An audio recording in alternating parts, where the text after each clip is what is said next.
Hey folks, just knocked out a big hill climb from down the bottom there. Just saw a very large bodied but ratty antlered fallow buck smashing off. Didn't get him on camera, but I could see his sign everywhere. I could smell him. But then I went down to the big hole at the bottom and caught a bass on the soft plastic, so I'm winning it live. Folks, I hope you am too. Enjoy!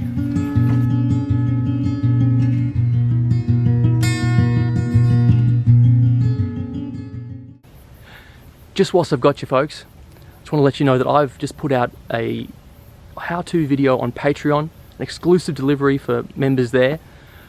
This video focuses on fallow bucks in late summer before autumn, and it's a bunch of talk about their habitat, behaviour, and a bunch of hints and strategies on how you can target them more effectively at this time of the year. And this is the time of the year where I personally believe that they're absolutely at their most valuable, in trophy value as well as excellent meat value. So check that out if you're keen, folks. There's also a video that I left up there extending sincere thanks to everyone who has supported me on Patreon for years now, just as a crowdfunding platform. The channel would not be where it is, might not have even survived to where it is today without that assistance. So I just want to say the biggest cheers to you folks. And if for whatever reason you're not going back there and can't see that, please just know from right now that I appreciate your help so much. And it's helped me launching into this next stage where hopefully Aussie Harvest can hold its own as a business. Anyway folks, a bunch of bass fishing I've been doing locally here and a bunch of billies that I shot up the other day, and we're just around the corner from the big deer season. Anyway, maximum respect, biggest cheers. It's going to be over 30 degrees today, but right now it's about 10, which is lovely. So I'm relishing the freshness. It's going to be a big day. Won't relish it for too long. I just need to punch down. Planning to cover a bit of ground, but then as it gets warm, let's sit out in the middle of the day. I'll do a midday sit and wait because I have a strong idea of where critters will be moving around. 90% focus on pigs, 10% possibility of red deer. We'll see what happens. But I think I know where they're going to bed up today. If they don't bed up there, I'll walk out, hunt somewhere else. But you've got to have a crack. You absolutely have to.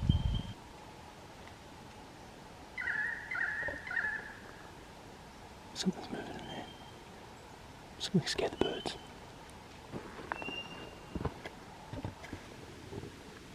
When I see little glades like this, man, I slow down. For them it's just a quiet feeding area and bedding area at the same time. Still very high up the gully system.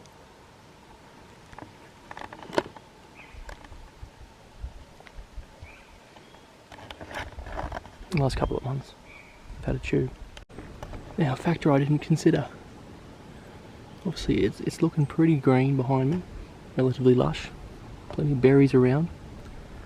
But this creek normally is a series of puddles, slightly trickling, spring fed. And when I go back through my mind, I realise that it's probably had maybe a month with marginal rain at best. These critters need to have a drink in this heat. The grass won't be enough to do it for them. They need to eat obviously, but they're going to eat further down. There might be some flowing water. So downstream I go. It's annoying, I hadn't thought about that. Just came across an old thrashed up shrub. This one's broken over, rubbed. These ones knocked branches off. All of that, all rubbed. Hang on a second. Oh man, I'll get myself a billy here.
still confused.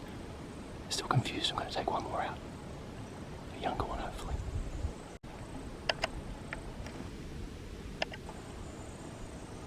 I'll have to take you out, buddy.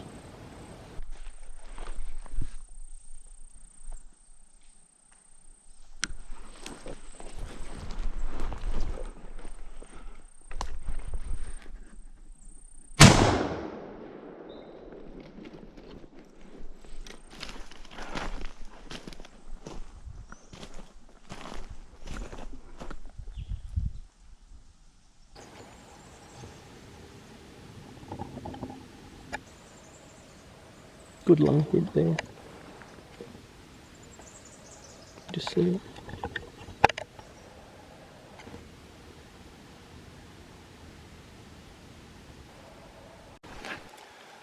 Well, I've never taken a goat in this area, and it's real goaty country, so it made sense that it was going to happen eventually. That's cool. Nice fella. Both shots were good and clean. The younger one's further down. I've seen to him already. He walked, like, I shot him. They can be a bit thick sometimes. The other one just walks right up to me to see what I am. Got a little confused but stuck around. Shot him at 15 metres, boof. And the rest of them just trotted away like it wasn't even a thing. You still see heaps of them putting their heads down and having a chew, you know, it's just a bit crazy. Anyway, thanks fella. Anyway, the younger one. Take a couple of legs off the younger one. Because, yeah, just the older fellas, they really don't eat that well, but the younger one.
This is actually alright. It's a very nice goat.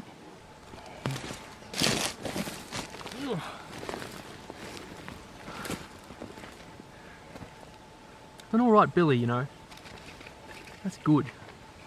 And having never actually got them in this area, getting a couple, culling them down basically.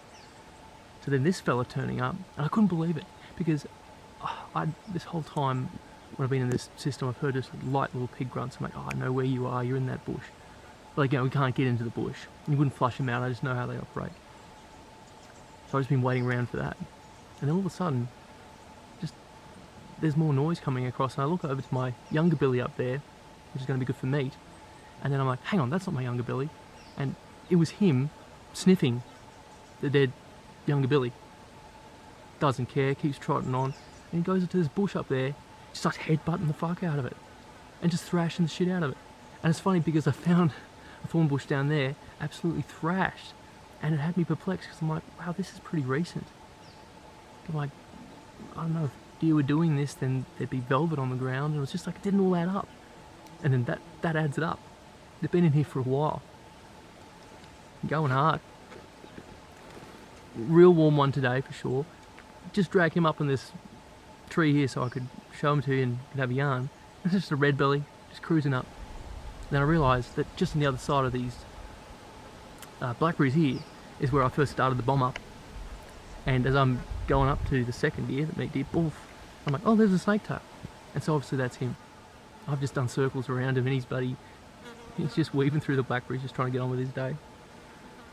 And he was trying to get on with his day. He wanted to headbutt every thorn bush, but it's the way it is. He's got a really nice coat, this one. Goodness knows how he survives with it on. I don't know how they don't overheat. They were most active at like 2 o'clock in the afternoon when it was the hottest. I mean, when I say most active, I saw them just wandering the hillside, straight in the heat. Didn't care. Guess that's why they do so well in the desert. Ugh. Fella.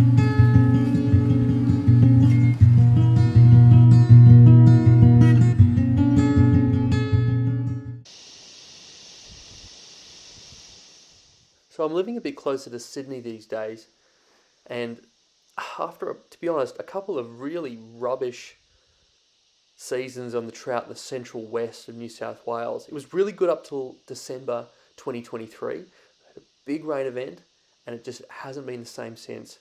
It's been really average. And so I wanted my fix. I wanted to compensate for that. Being down in Sydney, it was, I was thinking, I'm a bit further away from the action than I'd like to be. Was not the case. And taking up bass fishing has just been a real beautiful renewal to my time out in the bush, my fishing, all of that, exploring some amazing new country along the way. And bass are savages. They're just, the surface takes for days. I just froth on it. And to be perfectly honest, it is about time I got to know Australian freshwater native fish a lot better. I mean, I'm just a trout tragic and will be for the rest of my life. I love those fish and they should stay. But we've got epic native sport fish out there. Things like working barometer really carefully. There's just so much good water that you can find these fish in, but just working out the timing about when they're actually going to bite, that's all pretty new to me. But it's exciting, and it's just taking me to some epic country. To be honest, folks, there's a lot of trips where I haven't even had a camera around, just learning all about bass, trying to understand them and just enjoy myself without the camera always being there. But what I will share with you now is just some time I've been spending on one local creek in particular. Repeated trips, going back, getting to really know the place, getting to see how the place changes between different flows of water and the like, and different seasons, all of that kind of stuff. So here's some of that now.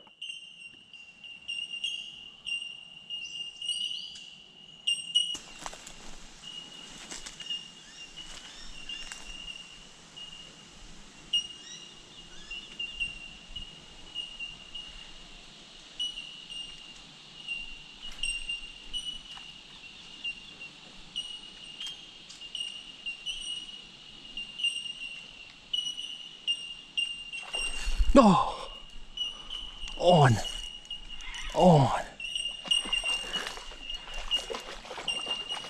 Geez, you're not bad. Nice bass. Explosive take. Oh. Nice bass to start off with.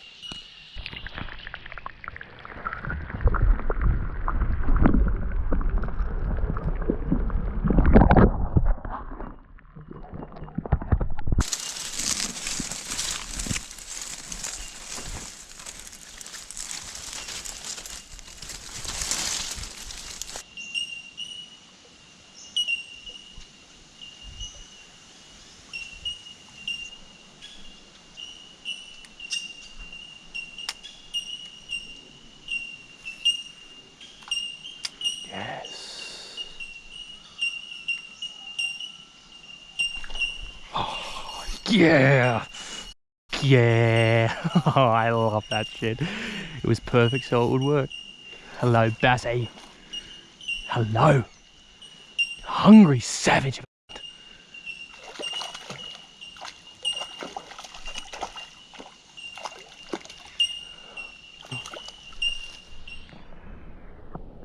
you catch that savagery, people?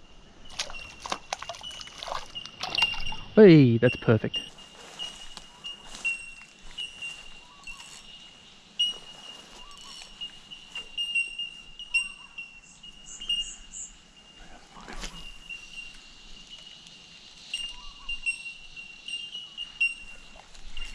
Oh.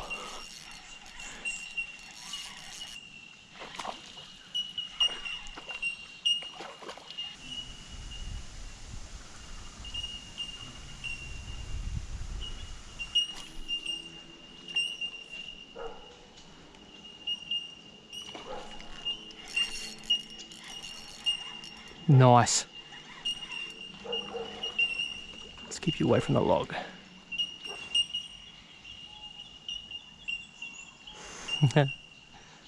You can do it. Oh, your tongue out and everything. I love it when this happens. I absolutely love it.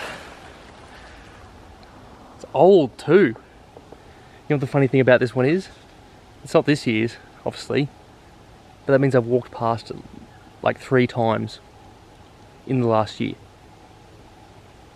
That's cool. Got a full ecosystem on it now. Oh, there's another one nearby. Damn, you guys missed an explosive take. Damn, you missed an explosive take. And he's snagged. Oh, yes.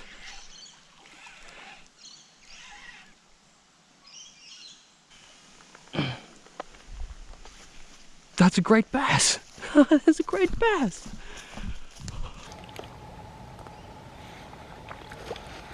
That's a cracker bass. That's a cracker bass. I need to put him back because he's agitated. There he is, folks. There he is. About to put him back.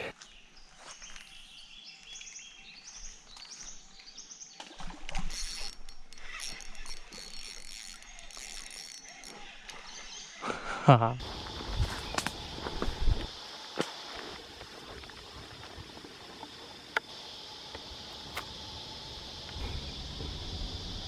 Deer highway here. It's very cool. Most of the sign is fresh. Just going to try this mud eye. It's obviously a larger soft plastic and doesn't really don't have a wobbly tail action or anything like that. It kind of stands alone. I can twitch it a little bit. I think I'm just relying on its scented factor and the fact that it looks like a very obvious terrestrial.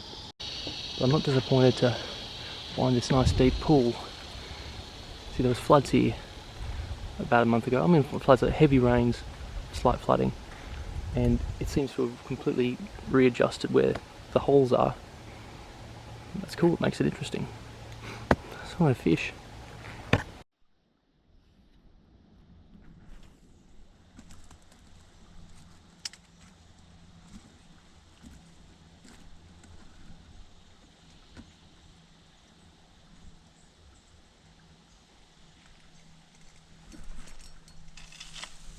Oh, on, what am I on? Oh, you're on the right bass. Just twitched him on the bottom. Oh my goodness, yes. You're alright. Damn it.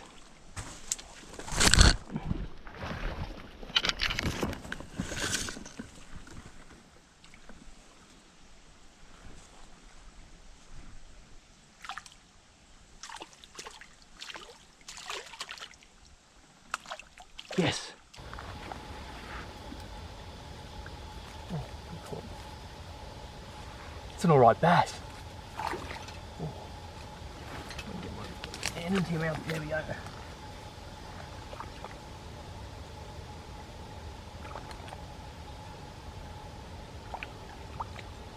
Gotcha.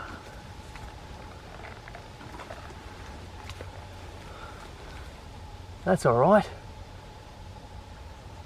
Bloody beautiful. On the Strike Tiger Mud Eye. Oh, super happy with that bass. That's great. It wasn't a savage take or anything. He followed it out into the middle of the pool and just sipped it up. That's ripper. He sipped up that Strike Tiger Mud Eye gently. There's some sun. It's nice. Good bass. Happy day.